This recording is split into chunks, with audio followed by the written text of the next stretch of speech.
Welcome to my lab. This is the place that I spend most of my time creating and actually living. I probably live way too many hours in this lab. I do prefer to stand working, and when I get tired of standing, I have a standing desk, and this whole infrastructure, including the lights and everything, moves with the standing desk. And then over here, this is my supercomputer. This is my most powerful computer, and for ANC with the wide angle monitor, it's where I can check out really long pieces of content and footage, and it plays on this incredible computer. And then over here, this older laptop is now relegated to running scripts, and it actually runs the firewalls and some of the routines I need to protect the infrastructure of this office. This workstation is actually of our older generation technologies that we've put into the field at ANC, but I have to still check to see if things run on them and check the power. So I always keep an older version of our platform available, and then that other computer I showed you is really the high end of the platform. And now you have an idea of where I spend most of my day. All right, well, let me take you down to here.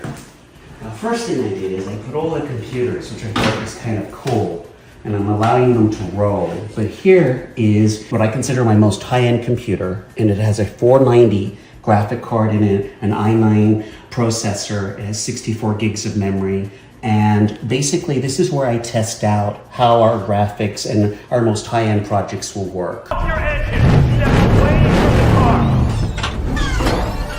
And one of the nice things that I discovered when I was building the lab is I've made sure that everything from the printer to the computers can move. When you want to work with an experiment, you don't want to actually have to be hassled with how you're going to wire it up. You just want to be able to work on it. So I've made this place as practical as I possibly can.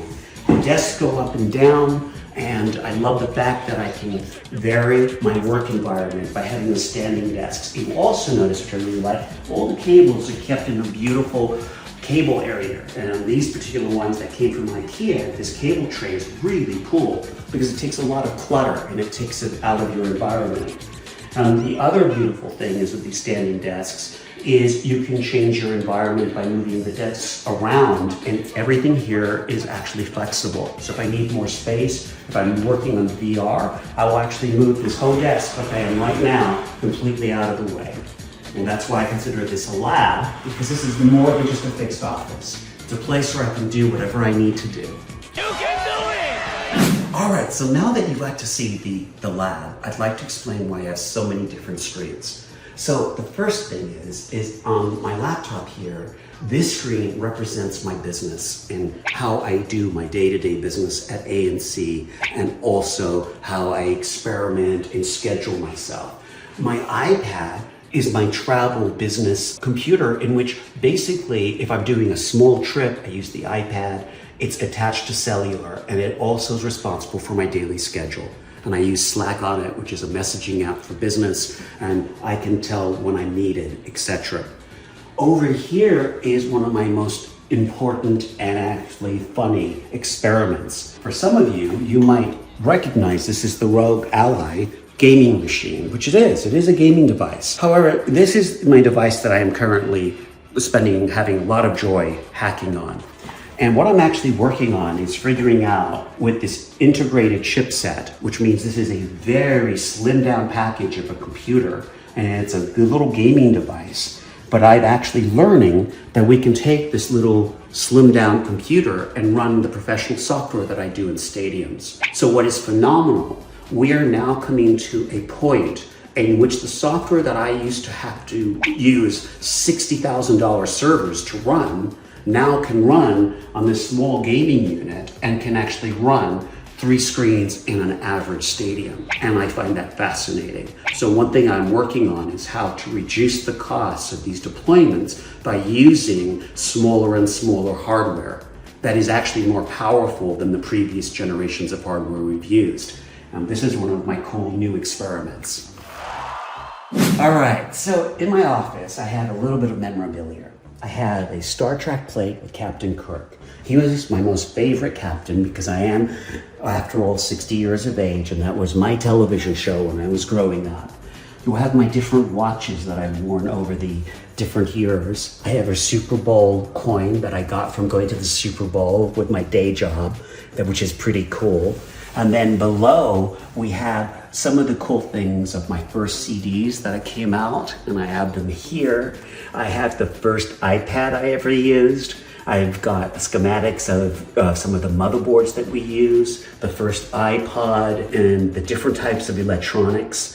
And then below, I've got some of the first gaming machines that we used. And I'm keeping them to remind me of where things start, where the Switch started, where the iPad started, the iPad mini.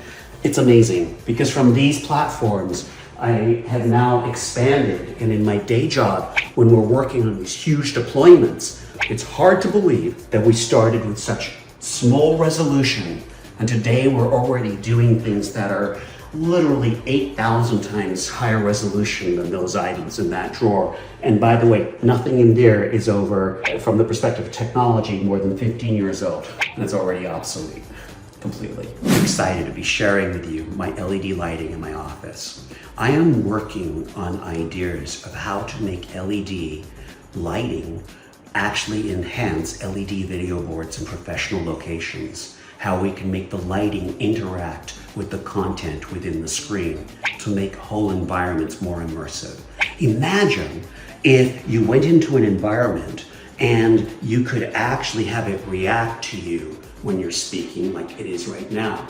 But also imagine, which is a little harder for me to show on this video, that I actually have a piece of content, and in the right side of the content there's a fire, and all the lights to the right of the content are flickering, just as if they are on fire. That creates an immersion in the room that is amazing. And this technology has really allowed me to play with different colors, different moods, and you can also create a completely different mood as to how people will see your work. So this LED lighting for me, beyond being cool, and I love color, is also so incredible because it's actually given me so many ideas towards what we could do to make much more dramatic events. And imagine buildings that completely interact with the screen so that you truly believe you're outdoors because the whole environment is as light as outdoors would be. And then imagine you go into a tunnel right out of the daylight and then you're suddenly in that environment totally in pitch black. That would be far more dramatic than what's in a movie screen two-dimensionally if everything was happening in 3D. So that is why I'm playing with these beautiful lights and I'm enjoying them a lot. Thank you. I have it integrated here and it's been a lot of fun to play with, but what I'm actually working with is the ideas of how we do this professionally to make looking at content more dimensional, more contrast, and really just punch in your face because the outline of the color enhances what you're seeing in the image. And so the Gooby lights are my experiment. They're a lot of fun, and I can make the whole room any color I want to make it. And I can change really the room and the dynamics so easily, and I can create these presets till the cows come home, and as you can see, the room just changes. Very cool, not very expensive, Goovee, Goovee, and I can only tell you I've had a lot of fun with this technology, but you're going to see this technology all over the place in the future because it works.